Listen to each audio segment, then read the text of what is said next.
Well, I think a lot of the experience that our returning players garnered, I think that's going to be very beneficial. I also, what we took is I'm certain anyone listening in right now, and including myself, never really expected the type of year that we had. We thought we were better than the preseason polls indicated a year ago. We felt we could, have a very good season, but we didn't anticipate the type of year that we had either. And I think what you could take from it is you never really know when your time's going to come, and I feel the same way about this season. I guess our expectations this year would be no different than what they were going into last year and what the year prior to that. We've always felt that if we can be an upper division team in terms of a finish of the regular season, get home ice in the playoffs, make it or advance to Joe Louis, then we will have a good chance of hitting our final goal, and that would be getting an NCAA bid. So while last year was a great season, and we hope to build on that and maybe prove that what we did a year ago we can do again or duplicate, our goals haven't changed at all from what they were going into last season, and pretty much every year we have very similar type goals. John Raffle at Big Rapids Pioneer wants to know how much increased enthusiasm and support from the Ferris State and Big Rapids communities did your program pick up after such a great run last year? Well, Phil, I believe that we've been fairly successful not only last year, but if you'd look really at our past decade, we've had a very strong program.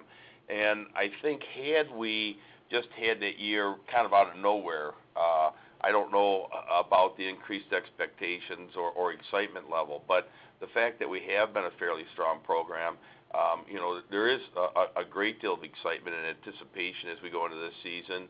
And I think it's fostered not only by last year, but by really the past decade that we've had.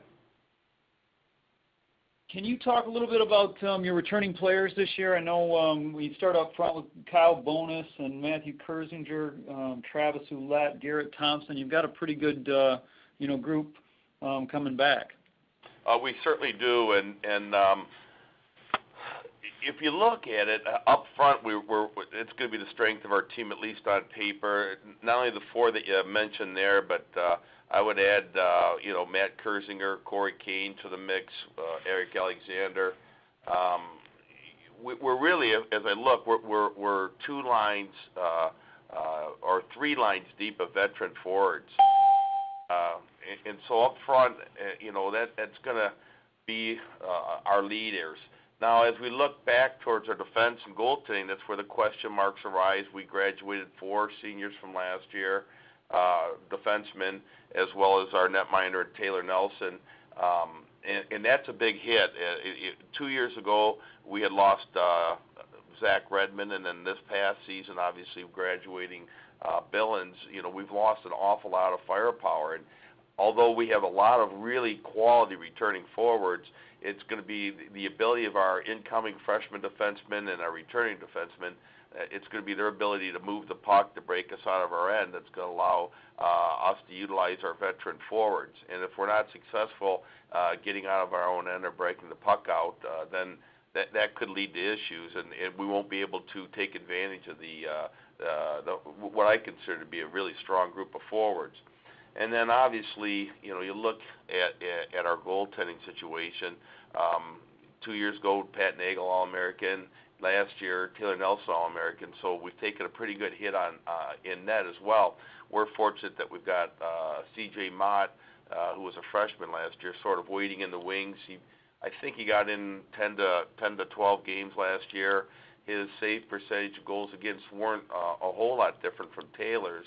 The number that kind of jumps out at you that was different was his winning percentage, and I think he was right around 500. So, with that said, we have a possibility of, and I think a lot of potential in goaltending. It's just a matter of whether he, now it's not just reliant upon him, but it's also, how quick our young defensive core can get up to speed. Well, and that's the other thing I know. In addition, you have Scott Zarnhausen and Simone Denis from last year, that both of them got tons of minutes and played well last year down the stretch. Can you talk about those guys coming back? Sure. Scott Zarnhausen kind of, started getting some name recognition as the year went on. I think a lot of the coaches within the CCHA realized what a special defenseman and player he is. And then, as the season unfolded, he became more of a name player. He's going to be, obviously we're very reliant on him to try to help our young defensemen understand how we want to play, understand the approach to the game. He's probably a little quieter in terms of he will help generate offense, but he's not quite as flashy as, say, Zach Redmond or Chad Billings. And in regards to Simone, he missed a lot of the first half. He came off a pretty major shoulder surgery in the summer, so he really wasn't up to speed until we hit Christmas. And I think he really benefited from the long run we made into the postseason last year in terms of gaining experience, and we're hoping. And he's a player that down the road I think really has the ability to generate some offense. He skates really well. He handles the puck well. He sees the ice well. He's got a very good shot. So now, with probably increased opportunities in ice time and maybe different roles, maybe I look towards him to be a catalyst from the point. And, Coach, how about some your limited sightings? Any freshmen jump out at you? Is any making an impact? Well, it has been limited. Obviously, it has been for all the coaches. But, really based on the sheer numbers, I'm looking for some defensemen to step up. Brandon Anselmini, I think, he comes out of the Central Junior League. I think he's got some real upside, as well as Connor Schmidt, who played last year in the United States Hockey League. We've got Zach Dewar and Sean O'Rourke coming out of the North American League to our program. And there's a lot of opportunity for those defensemen to step in and play. And because of that, I see them having a good chance of having an immediate impact on the team. Up front, we do have 3 freshman forwards coming in, but they're going to kind of have to wait their turn. As I said earlier, we just got so many returning forwards that have had success that it may be a little bit difficult for those guys to break into the type of roles that they'll need in order to garner points until maybe their sophomore and certainly the second half of this year. George Sipple from the Free Press wants to know what your favorite CCHA moment is. Well, wow, there's been so many of them over the years.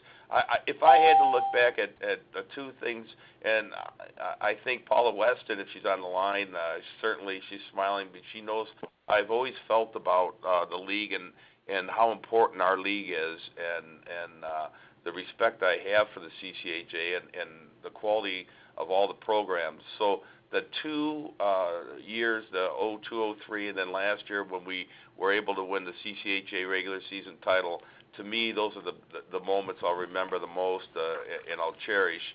To me, it just the level of respect I have for all the other coaches and programs, and for our teams to be able to go from the start of the year to the end of the year and then be in first place when the regular season concluded, it means a great deal to me.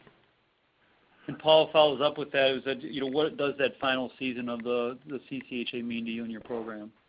Well, it's bittersweet. It's certainly, bitter is probably too strong a word. It's sad and sweet, I guess, at the same time. And sad from the standpoint, I caught Jeff Jackson, what he had to say, and I, too, grew up in the CCHA, spent 25 years within the league, had just tremendous amount of respect for the coaches that I was able to work with, Red Berenson and Ron Mason, who I really think helped to guide the coaches and a level of professionalism amongst all the coaches, and those are things I'll always remember. It's disappointing to see it go by the wayside right now. And when I mentioned the positive, while it's really disappointing to see the end of the CCHA, we do look forward with a level of excitement in terms of our new conference that we'll be joining next season in the WCHA.